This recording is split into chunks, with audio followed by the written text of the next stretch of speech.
Friends 11 kilo চাল ভিজিয়ে রেখে দিয়েছি অনুষ্ঠান বাড়ির পারফেক্ট ফ্রাইড রাইস বানানোর জন্য। চালগুলোকে 2 থেকে 3 ঘন্টা আগে ভিজিয়ে রেখে দিয়েছি। ফ্রেন্ডস, ফ্রাইড রাইস করার জন্য পরিমাণ মতন জল দিয়ে দিয়েছিলাম। এখানে 11 কিলো চাল যেহেতু, তাই দিয়ে দিয়েছি 50 থেকে 50 গ্রাম দুধের গুঁড়ো দিয়ে দিলাম একই সঙ্গে পরিমাণ মতন লবণ। এবার জলটা ফুটবে, তারপরে আমি আমার ভিজানো চালগুলো দিয়ে দেব। একই সঙ্গে ফ্রেন্ডস, ফোড়নে দেওয়ার জন্য তেজপাতা, দারচিনি আর এলাচ নিয়ে নিচ্ছি। এলাচেরগুলো ছোট এলাচ এবং দারচিনিগুলো গুঁড়ো করে নেওয়া, সঙ্গে ঘি, বাটার আর লবঙ্গ, অল্প গোলাপ জল, অল্প কেওড়া জল, এগুলো একই সঙ্গে দিয়ে দেব। আর এইদিকে ফ্রেন্ডস, বিনস, গাজর, ক্যাপসিকামগুলোকে কেটে ধুয়ে তারপরে গিয়ে ভেজে রেখে, কাজু কিশমিশটাকেও ভিজিয়ে দেখুন ফুলে গেছে। কাজু কিশমিশ ভিজিয়ে এবার জলের উপরে, জল ফুটে গেছে, ভেজানো চালগুলো দিয়ে দিচ্ছি। পরপর করে সব চালগুলো একইভাবে দিয়ে দিতে হবে।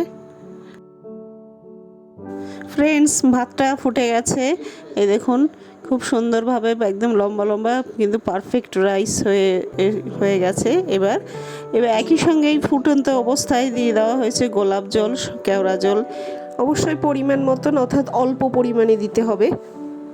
ফ্রেন্ডস, ভাতগুলোকে তোলার জন্য একটা নেট নিয়েছি, নেটের উপরে এবার আস্তে আস্তে ছাঁকনি দিয়ে ছেঁকে ভাতগুলোকে নেটের উপরে দিয়ে ফ্যান ঝরিয়ে নেওয়া হবে সম্পূর্ণ। এই ফ্যান ঝরা অবস্থায় একটা সুন্দর গন্ধ বেরোচ্ছে এবং নেটের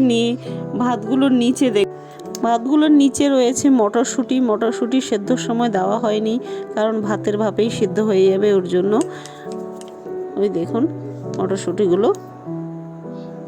এই যে দেখুন ফ্রেন্ডস, ভাতের রাইসের লবণ ঠিক আছে নাকি আমাকে দিয়ে দেওয়া হয়েছে এবং লবণ একদম পারফেক্ট, আর লবণের প্রয়োজনে খুব সুন্দর একটা এখনই গন্ধ বেরোচ্ছে। এরপরে তো চলবে ঘি, বাটার, মাখন। তার জন্য কড়াইতে গরম তেলের উপরে এবার এই লংগুলো দিয়ে দেব। একই সঙ্গে ফ্রেন্ডস, ফোড়নে দেওয়ার জন্য দারচিনি, এলাচ আর তেজপাতাগুলোও দিয়ে দেব এবং ভিজিয়ে রাখা কাজু কিশমিশ সব একত্রেই দিয়ে দেব তেলের উপরে। দেখুন তেলে দিয়ে একটু ভেজে নিচ্ছি, হালকা একটু ভাজতে। কাজু কিশমিশের পরে এবার একটু হালকা নাড়াচাড়া করে দিয়ে দেব আগে থেকে ভেজে রাখা আমার বিনস, গাজর, ক্যাপসিকাম, এগুলো একত্রে দিয়ে আর একটু ভালো করে নাড়াচাড়া করব। একই সঙ্গে দিয়ে দেব ফ্রেন্ডস প্রয়োজন মতন, অর্থাৎ স্বাদ মতন লবণ ও চিনি। এখন দিয়ে দিলাম লবণ, এরপরে দিয়ে দেব চিনি। ফ্রেন্ডস, চিনি দেওয়ার পরে এবার দিয়ে দেব আরেকটু নাড়াচাড়া করে বাটার। আমুলের আমি একটা বাটার কিউব নিয়েছি, সেই বাটারটাই দিয়ে দেব। বাটারের পরে এবার দিয়ে দেব বাটার হিসাবে কিন্তু আমি 250 গ্রামের একটা আমুলের কিউব নিয়েছিলাম। এবার বাটার দিয়ে আরেকটু নাড়াচাড়া করে দিয়ে দেব ঘি হিসেবেও 250 গ্রামের ঘি, একটা পুরো সম্পূর্ণ ঘি দিয়ে দেব, পুরো কৌটোর। ঘি দেওয়ার পরে যে বাটার পেপারটা পড়ে গেছিলো গরম বলে, সে বাটার পেপারটা তুলে এবার দিয়ে দেবো রাইস। যে রাইসগুলো ফ্যান ঝরিয়ে রেখেছিলাম সেই রাইসগুলো দিয়ে দিলাম। দেখুন কত ঝরঝরে একদম, আর দেখতেও কত সুন্দর এখন যেন। আর সবুজ মটরগুলো তো অর্ধেক সেদ্ধ হয়ে গেছে ভাপে থেকে, আর অর্ধেকটা ভাজতেই সেদ্ধ হয়ে যাবে। এর উপরেই দিয়ে দেব আমি জায়ফল ও জয়িত্রীর গুঁড়ো, আরও যে বাদ বাকি মশলাগুলো ব্যবহার করেছি দেখুন। দিয়ে দেবো 11 কিলো চালের রাইসের জন্য 2 মুঠ চিনি, বড় মুঠের 2 মুঠ চিনি, 1 মুঠ চিনি দিয়ে দিলাম, আরও 1 মুঠ চিনি। একটু মিষ্টি লাগবে কিন্তু ভালো লাগবে খেতে, খুব টেস্ট। চিনিটা দেওয়ার পরে এবার দিয়ে দেব জায়ফল ও জয়িত্রীর ভেজে গুঁড়ো করে রাখা গুঁড়োগুলো পরিমাণ মতন, খুব বেশিও না, খুব কমও না। এই অবস্থায় এবার দিয়ে দেব শামরিচের গুঁড়ো। শামরিচও ঠিক একই এক মুঠ মাপে সমস্ত ভাতের উপরে ছড়িয়ে দেব খুব ভালো করে।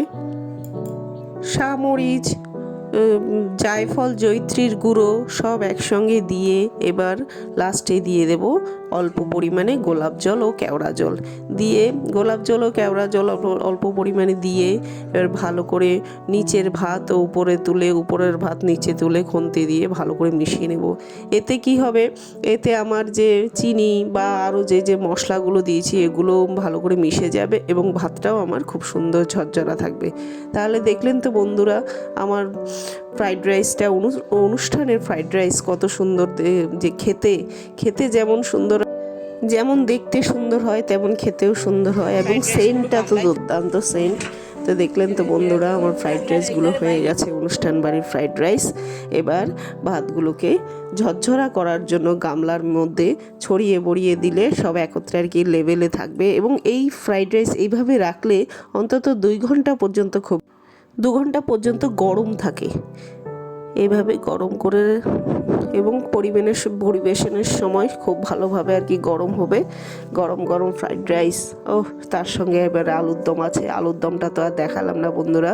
তাই ফ্রাইড রাইসটা দেখুন, দেখে কমেন্টসে জানাবেন কেমন হলো অনুষ্ঠান বাড়ির পারফেক্ট ফ্রাইড রাইস। ফ্রেন্ডস, আপনারা টেস্ট করার আগে আমি টেস্ট করে জানাচ্ছি কত সুন্দর খেতে হয়েছে। এই যে হাতে তুলে নিলাম, তুলে নিয়ে এবার খেয়ে বলছি। ফ্রেন্ডস, আমি তো খেয়ে টেস্ট করে দেখলাম খুব ভালো, আমার থেকে তো খুব ভালো লাগলো। তো আপনারাও এভাবে বানান এবং যদি ভালো লাগে তাহলে অবশ্যই সাবস্ক্রাইব করবেন এবং শেয়ার করে কমেন্টসে জানাবেন। দেখা হচ্ছে নেক্সট কোনো রেসিপিতে। ততক্ষণে ভালো থাকুন, সুস্থ থাকুন।